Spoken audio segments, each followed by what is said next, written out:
Yeah, I definitely don't take me wrong. I'm not assuming that they're disorganized or that they don't have a strategy, but just from an observer's perspective, it does feel more like an organic sort of flock of birds type of movement. Now we have the arena, monastery arena, coming up next. Battle starts in 15 seconds. I do believe I should click this join battle button. I'm liking the music quite a lot. And just listen to this. Now this is this has a large monument in the center of the map, breaks it up. It limits ranged effectiveness, and as I recall, there's a side path where people can get stuck and taken out, but also provides a very decent little perch for archers to hang out. So let's join as observer and see where we're at with players. We're still waiting for players to come along board, so looks like we're at another slow point. Oh. Let's see, Roids for Life. This is the only time, this is probably the first time I've done a proper I'm calling this game type stream. I'm having fun doing it, so I might have to add a stream to my weekly rotation and do more tournament and casting type streaming because it's a lot of fun. But normally, on Saturdays, I play a Fallout New Vegas, and I basically just act like a crazy person during the whole stream. I do like sort of a schizophrenic robotic character with a lot of personal problems. So it's a little bit like a low budget Robin Williams as the genie in Aladdin. Very low budget. So we do that on Saturdays at 10 a.m. Pacific Standard Time, and then weekdays at 11:30 a.m. Pacific Standard Time is my art show, where I do a combination of teach people about 3D art and act like a fool. So if you're interested in either of those concepts, you may find me on this channel at those times. And in terms of other games I might cast in the future, that's completely open. I'm doing this one today because I was specifically asked, and I'm having a great time doing it, so I might need to add some casting streams to my schedule. We'll see. I have a lot of friends in the Minecraft community. I could definitely see casting some Hunger Games or some Walls, and that might be the most fun for me, is to go and join those games primarily as observers and provide some commentary as they go along. I'm going to make a note of that right now.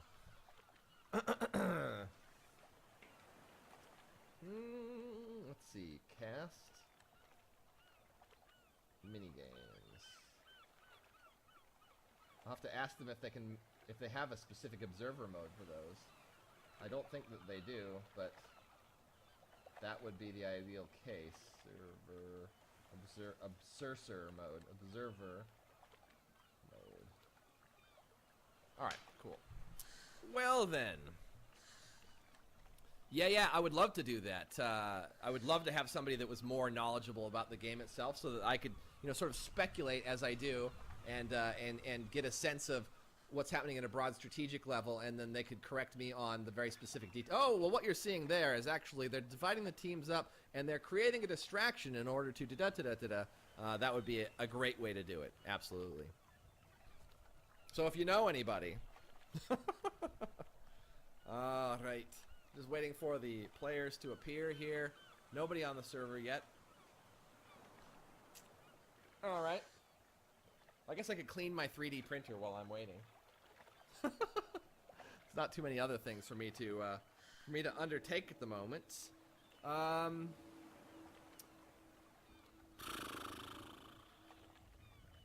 Yeah.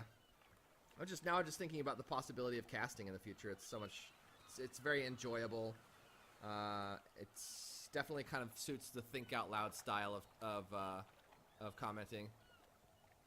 Oh, absolutely. A guest commentator would make sense. Of course, then there's the matter of just finding the right guest commentator and making sure that they actually know what they're talking about, and coordinating schedules with them and whatnot. But perhaps 100% worthwhile, based upon the enjoyability of the stream. We'll see.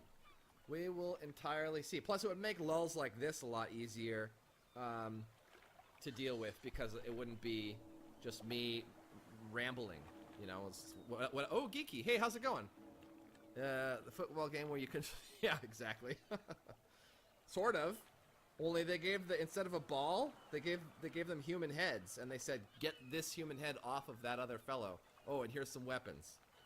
So it's almost identical to modern football, apart from those few changes. And instead of pads, they have armor. and some of them wear dresses, which is admittedly an odd choice given you know, attitude toward American football. But what are you gonna do? This is how they chose to set it up. It's their game after all. Just looking along here. Ah, crap! This is the second time I've stabbed myself with the damn X-Acto knife today. Damn it! Ah. Putting that thing down. It's not safe. It's not safe in my hands. Ay, ay, ay. Is it time for this to... Oh, no, we have Hello. Hell, ooh, Hell 00, more accurately, has joined the match. And I think I've gotten this thing nearly completely cleaned off. I just need to get some clay stuck onto it. I'm anxious to glue this thing together and then paint it, just to see what the actual detail level looks like. It's still actually seem to be some bits sticking up. All right, so we have a match beginning. Excellent. On the retreat. So have they gone particularly heavy on range? No, they just have two ranged fighters. But I think what they're trying to do is draw the opposing team back into the corner and pick them off.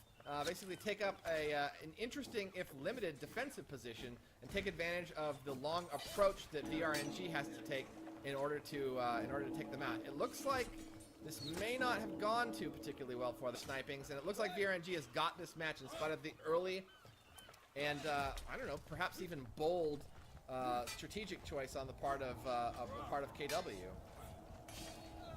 Just got one archer on KW left, and there he goes.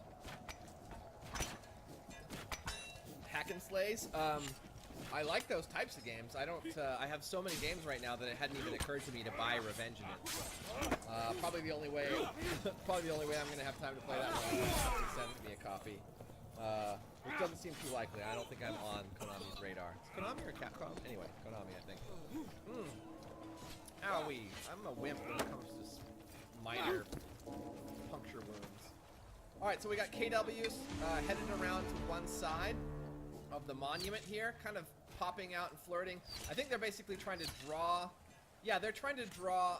They're trying to draw VRNG's warriors into range of their bowmen. Unfortunately, they've given VRNG plenty of time to flank them, and they've been crushed in between two sections, two fronts of VRNG, and they've been utterly decimated. They have looks like one footman remaining, who is valiantly trying to keep his footing, and unfortunately, it does not look like it's going to go his way today. He has indeed been brought down.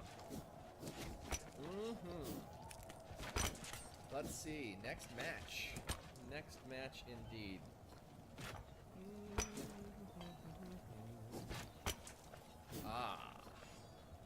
see here. Battle starting in 6 seconds. I better join as an observer so that I am ready.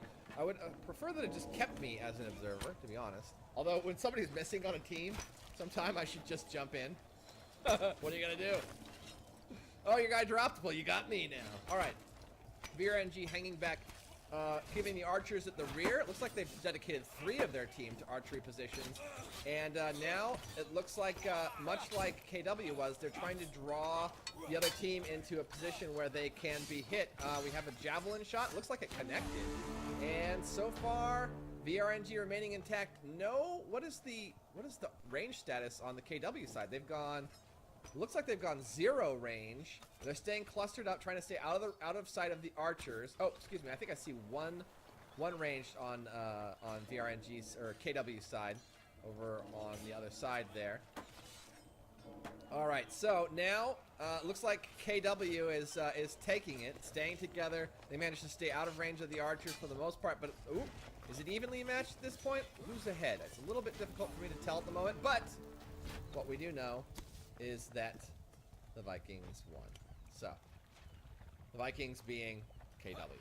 KW stayed clustered early, less dedication to the overall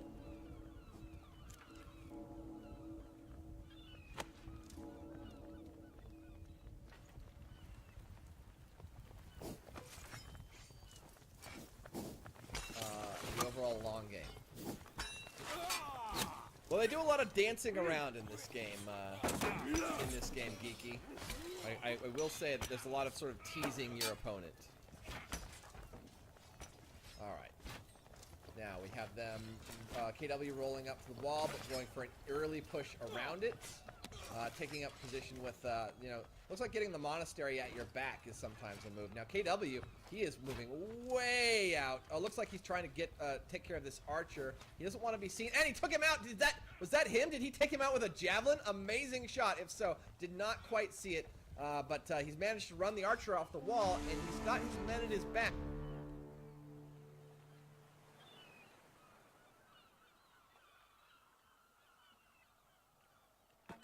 Ooh, except for getting on those stairs seems like a real bad idea. Now, who is that? Yeah, KW has an archer way off in the... Yeah, should be up, but unfortunately he's been taken out. It would have been, I think it was a big mistake to hang back and fire when you could have been bringing another man onto the table. I think that's going to cost them the match. He's getting flanked and isolated now. I believe he's the only member left alive from KW, and he is in trouble on the stairs. Get yourself some back. You need a place to back into, son. And he's down. Backed into a corner and ultimately lost.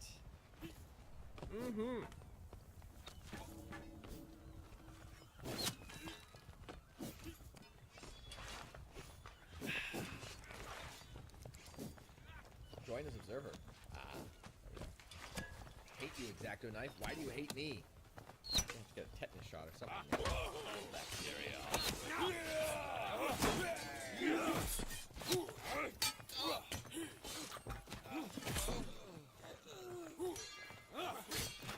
If you get hit while sprinting, that archer was doing, you slip and fall. Oh!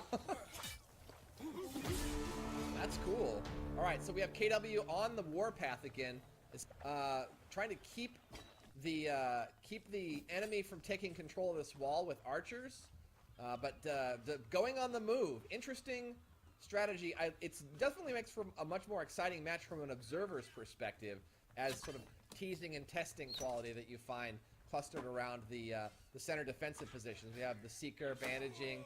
I think that the timing of bandaging often is the difference between life and death, just like we saw in the last match with the timing of that revival, or the refusal to do that revival when the opportunity existed. Maybe it's a little bit of hubris, like, well, I can do more good firing arrows than I could fire.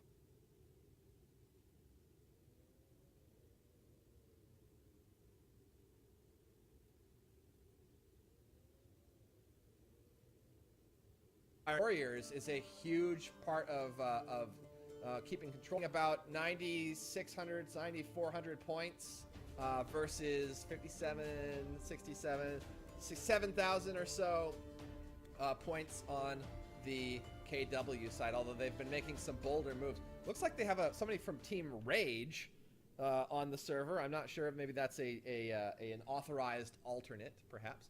We're just waiting for everybody to join on this new map, waiting for more players. And indeed, we shall wait for more players. There we go. Yeah, who is that Rage fellow there that infiltrated the tournament? I'd like to know more. All right, so let me get a little communication done to keep everybody in the loop on what's... Forgive me for just a moment.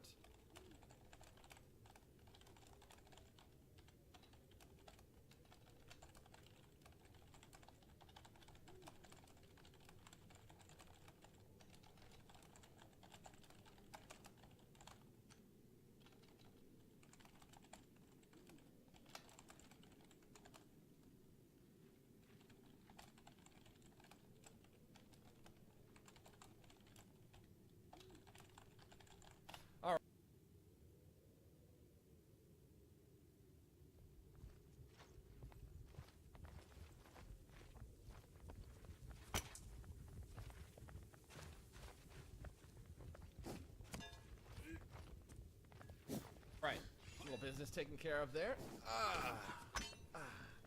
Little neck crack taken care of there. What's the time we have here? Oh, have to. Oh, yeah, 20 more minutes is fine. That's no problem at all. So it looks like we've got 10 to 15 minutes left to go. That's 20 more minutes of exciting Viking and Saxon battle action here on the stream. So somebody is recording. Did I see that earlier that somebody's recording a stream and they're going to put it up on the IG website or one of the clan websites? Oh, but we have battle to attend to. So let's see what's going on. We've got several folks clustered up in the corner. I guess there is some defensive advantage of being down in that pit, but I just always feel like, I mean, it exposes less of your body, so I have a pretty good view of you. I feel like just hanging out there is not a great idea. Okay, so looks like VRNG is coming in and kind of cleaning up in spite of the superior numbers of SSW in this corner here. I'm not used to seeing SSW on the Viking side, to be honest. Taking into S in a 2-on-1. He's in.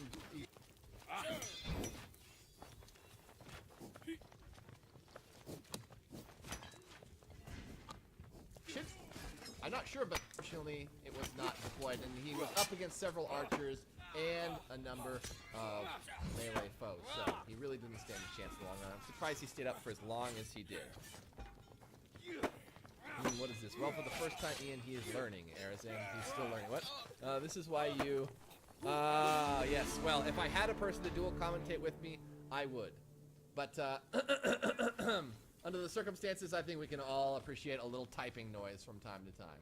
All right, VRNG coming in pretty clustered. The wall control seems to be an important priority to players on this map, and in particular, VRNG has decided for this match, they want all the wall all the time. I see at least 2 range loadouts, but we've got push in from SSW from the other side of the wall, from their side of the map.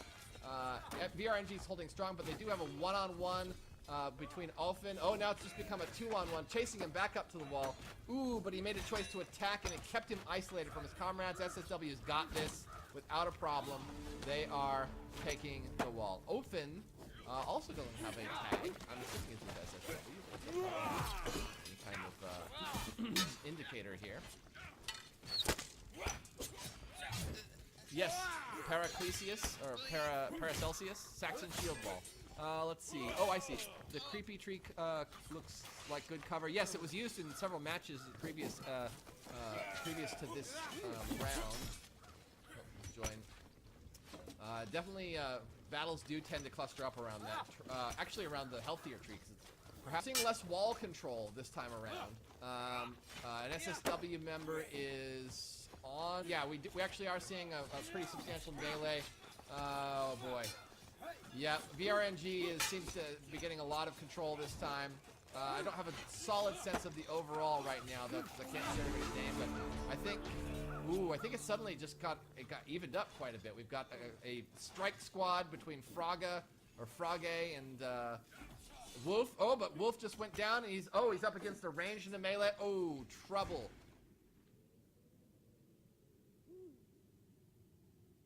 Oh, no, excuse me, I misread that. Wolf and Frage and Ofen were together, and now it's down to Hell and Hell and Ofen. We've got a long axe versus a war axe of some kind.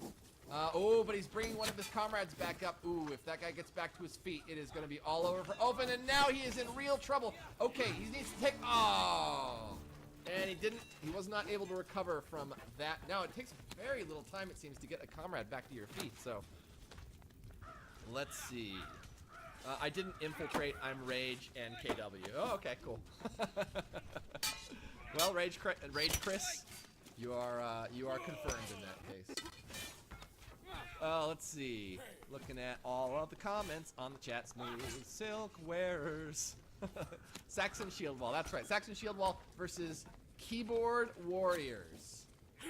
Keyboard Warriors definitely evokes a lot more of a wrist brace and Cheeto dust kind of feel. No offense, KW, but that is what it sounds like. Oh, but we are not doing KW right now. Excuse me. VRNG, which is the Varingar. I don't know how to pronounce the word, but it looks like they're on the ropes a bit with. Well, no, excuse me. Heisenberg is backing off. Now going and engaging. Looks like he feels emboldened by the presence of his comrade there, and indeed it's a 2-on-1. But ooh, he stopped to bandage, and he left himself vulnerable. He left it to his teammate. Left it to a 1-on-1. I feel like If you can leave it to, if you leave it to a one-on-one, you're asking. Oh, and he died falling into the pit once again. Such a dangerous position. Such a dangerous position. Yeah, I feel like a lot of people are going to bandage when they don't really have time to bandage, and it looks like a mistake. It's costing a lot of lives in these matches where you've got a strong ability to push.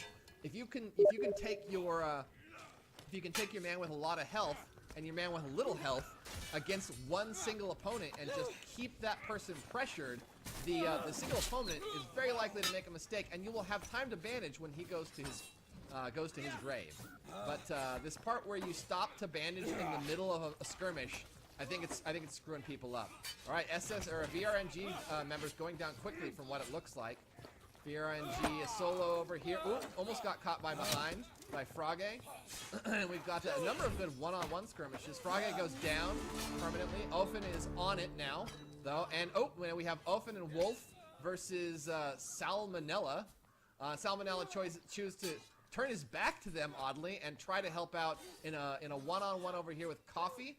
And it looks like Wolf paid the price. Coffee also went down, so it seems to have worked out. But Heisenberg, I can't tell. I get the feeling maybe a strong player, but unfortunately not strong enough. And Shelby, he's down for the count. They didn't have time to finish him out, but now Offen may be able to get him back to his feet if he's very careful about it. Although against a range, I think he should be taking up a new position entirely. I think he should be getting out of range of that. It seemed like he might actually bring down the archer for a minute there, but no. I feel like he should have turned tail and taken up a better defensive position where he could have negated the ability of that ranged attacker to take care of him. Run more map after this one. Okie dokie. Last game is IG versus the winner of this map. All right. So I'm not sure if we've just started the final battle. I guess we'll find out after I join it.